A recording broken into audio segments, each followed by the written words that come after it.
बहुत आभार सर। मुझे याद आ रहा है वो लम्हा, वो पल, शायद मुकुल भैया जानते हैं, 86 का ही वो वाक़या है जब रामानंद सागर जी ने हमारे गुरु जी से कहा था कि इस बच्ची को मुझे दे दीजिए, मैं इसको बॉम्बे ले जाऊं और एक बहुत बड़ी स्टार बनाना चाहती हूँ। मेरा सौभाग्य है कि मेरे लिखने का शुरू से शौक़ था, ये भैया जानते हैं। मैं मंचों पर जब मेरा सफ़र शुरू हुआ तो ये मेरा पहला मंच इतना मेरे लिए भाग्यशाली है कि मैं बार बार उस चीज़ को कह रही हूँ कि ये मेरा सौभाग्य है कि इस मंच की बदौलत मेरे दुनिया के तमाम मंच मेरे नसीब में आए। यहाँ तक मेरे फादर से कहा, आज आदरणीय मेरे पिता तुल बद्री नारायण तिवारी जी होते तो वो इस चीज़ को भी बताते। उन्होंने कहा इसका रहना खाना पीना खर्चा पूरी फैमिली भी अगर आ जाए तो बम्बई में हम देंगे। तो ये इसी मंच की कृपा हो सकती है शबीना दीप के ऊपर। बाकी ऐसा आभार कोई आसानी से प्रकट नहीं करता, ये भी देखिए। ये मेरा सौभाग्य है, मेरा मन कर रहा है। आज हमारे पिता तुल्य शख्सियत जिनका जिक्र मैं कर रही हूँ, उनकी यादें, उनकी वो बातें वो हमेशा जिंदा रहेंगी हमारी यादों में। तो मैं चाहती हूँ कि श्रद्धांजलि के तौर पे मैं 4 पंक्तियां मैं अर्पित करूँ और आपका आशीर्वाद मांगती हूँ। सुने। परिचित लाइन, दौलत नहीं है। नहीं बिल्कुल बिल्कुल आदरणीय, अरे बहुत आभार, क्या बात। मैं बिल्कुल आपके आदेश का पालन करूंगी। मैं 4 पंक्तियां मैं वो पढ़ती हूँ जो मेरा कर्तव्य बनता है कि मुझे पढ़ना चाहिए इस समय। फूल मुरझाता है सुगंध नहीं, आइए हम सब उनको श्रद्धांजलि अर्पित करें आप सब की तरफ से। फूल मुरझाता है सुगंध नहीं, आप तो खुशबुओं का दरिया है। फूल मुरझाता है सुगंध नहीं, आप तो खुशबुओं का दरिया है। मौत ने आपके बदन को छुआ, मौत ने आपके बदन को छुआ, आप लोगों के दिल में जिंदा है, आप लोगों के दिल में जिंदा है, आप लोगों के दिल में जिंदा है।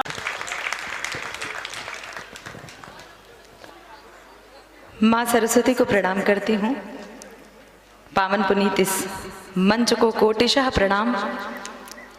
आप सभी की उपस्थिति को बहुत बहुत नमन करती हूँ, प्रणाम करती हूँ।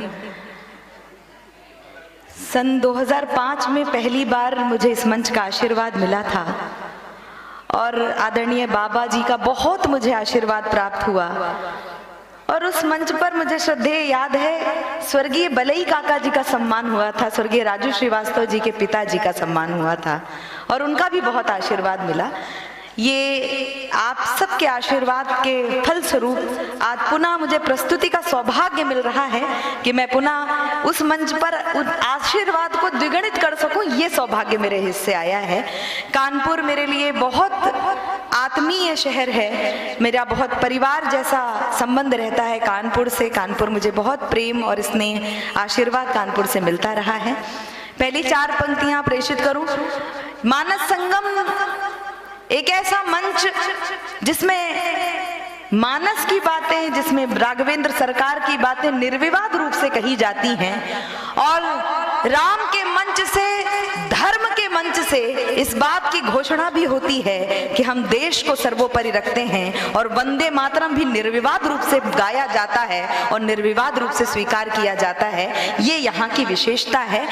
राजनीति के लोग यहाँ पर यदि बैठे हैं तो वो भक्ति भावना के साथ बैठे होंगे। मुझे ये पूरा, आपने जो दुशाला पहनी है वो सनातन की पहनी होगी, किसी पार्टी की नहीं है। ये भाव मन में रखिएगा तो आपको भी अच्छा लगेगा। क्षितिज तक शौर्य गूंजेगा, स्वयं दिन मान बदलेगा। मानस के मंच से बस कहना चाहती हूँ कि भारत में परिवर्तन कैसे आ सकता है। क्षितिज तक शौर्य गूंजेगा, स्वयं दिन मान बदलेगा। उतारो भारती की आरती, सम्मान बदलेगा। विवादों में उलझ कर कीर्ति माँ की मत करो धूमिल, शहीदों की करो क्या बात है। और मानस संगम हिंदी साहित्य की वाचिक परंपरा को पोषित करने के लिए, अपना आशीर्वाद देने के लिए हम जैसी नई पौध को, नए बीजों को आमंत्रित करके उनको आशीर्वाद देता है। ये हमारे लिए सौभाग्य का विषय है। मैं आभार व्यक्त करती हूँ। मुझे आदरणीय का आदेश भी प्राप्त है कुछ कविता विशेष के लिए, वो कविता आप तक पहुंचाना चाहती हूँ। बात आप तक पहुंचे कि पाप के पुंज जिनको घेरे हैं, मानस संगम है ये। लेकिन इस देश में बहुत ऐसे स्वर उठे जो विरोध में भी थे। पाप के पुंज जिनको घेरे हैं, उनके जीवन में बस अंधेरे हैं। राम का नाम जप अरे मूर्ख, राम मेरे हैं राम तेरे हैं।